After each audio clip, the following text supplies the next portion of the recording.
those tall buildings, and if you're seeing people with the intellectual acumen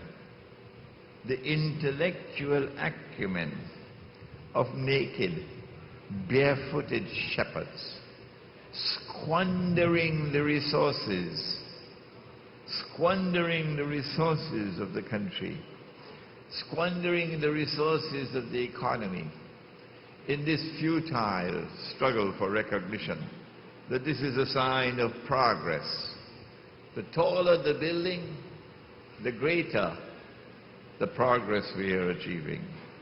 If you see this, and yet you turn away from it, and you turn your attention to other things, how foolish is that? So that's the easy part of the subject. But then we came to the other part, which was so difficult, that among the signs of the last day is this: أن تلد الأمة ربتها, that a slave woman would give birth to her mistress. And on the day of Jum'ah, I normally would say Friday, but I was told that Fry is a Scandinavian goddess,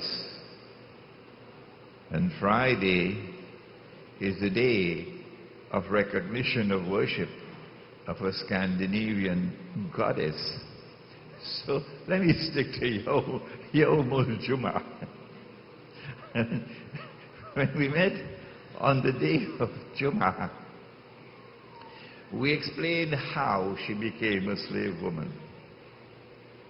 We explained riba to be the basic means through which Dajjal seeks to enslave mankind in order to be able to establish his dictatorship over the whole world.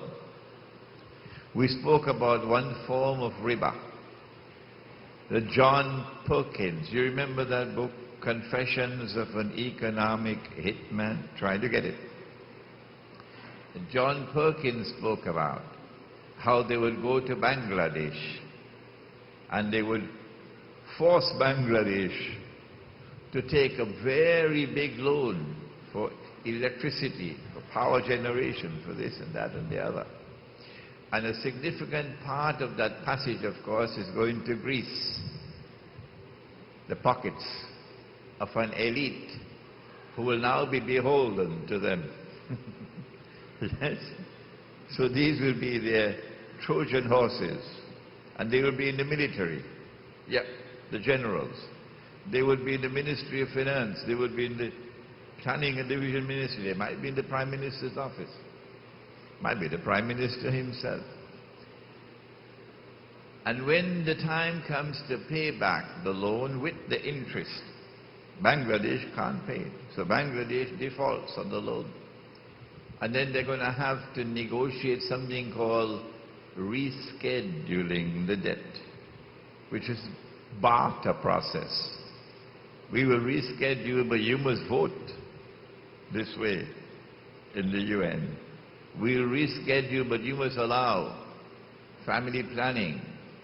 You must allow this and that and the other. Our part of the bargain is that you must do these things, and we'll reschedule your debt. So financial blackmail. So you lose your freedom. And when you lose your freedom, you become increasingly enslaved. And then we spoke about the other part of riba. Not the lending of money and interest, but the corruption of money itself.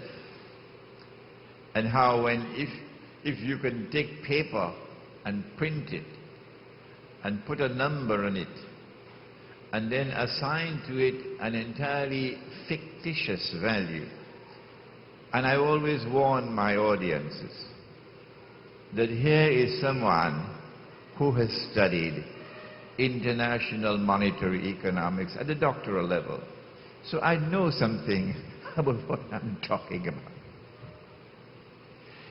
if you could take paper and print a picture, put a number on it, and assign to it an entirely fictitious value, you are attempting to create wealth out of nothing. Only Allah can do that. Well then, how can you get wealthy? How can you acquire wealth?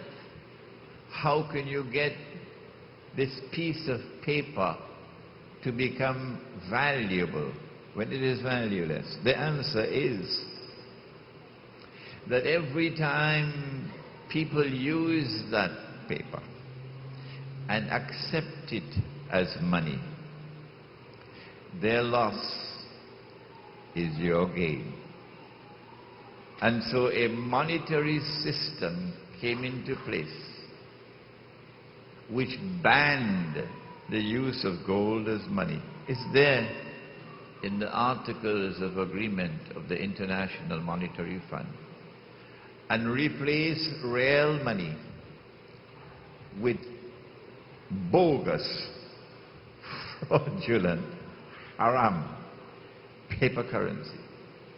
And secondly, not only are they creating wealth out of nothing, when we try to follow them on that path of shirk, like we did with Bank of Commerce, BCCI, you remember that bank? When we try to print our paper, remember theirs is hard currency, yeah? They have a special secret chemical.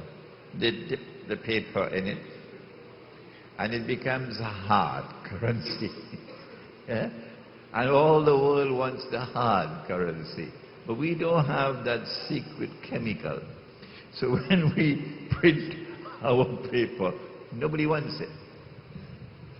Their secret chemical that they use to dip the paper is like taking all the oil-producing countries and getting their governments to become your clients, and then creating a cartel called OPEC. And then you get that cartel to impose on what should be a free market, impose an obligation that no one can buy oil without that paper. And since oil is the largest commodity traded in the world economy, you are on your way for preserving your paper as hard currency. Huh? I am giving you just a few tidbits for those who want to research a subject. The world of Islamic scholarship has failed, and failed miserably on this subject. And part of the reason for the failure is that the institutions of Islamic learning have not kept abreast with the changing world. And so the graduates that come out of the Darul Uloom, the Maulanas, the Shuyukh, the Muftis, are blissfully ignorant of international monetary economics. And when they do have a little bit of knowledge, it is usually defective. So we did tell you about how she became a slave woman. We did say that while there was slavery in the past, the greatest slavery of all is the one that lies ahead. Now then, how does the slave woman give birth to her mistress? We told you she will do it on Monday, eh? Well, she is going to do it today. In order for us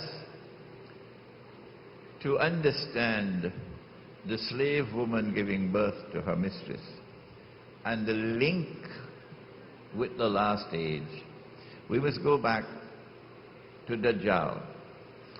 And we must go back also to ancient Egypt. Yesterday, I quoted for you from Surah to Yunus. You're lucky that I cannot interrupt the lecture to question you. You're lucky.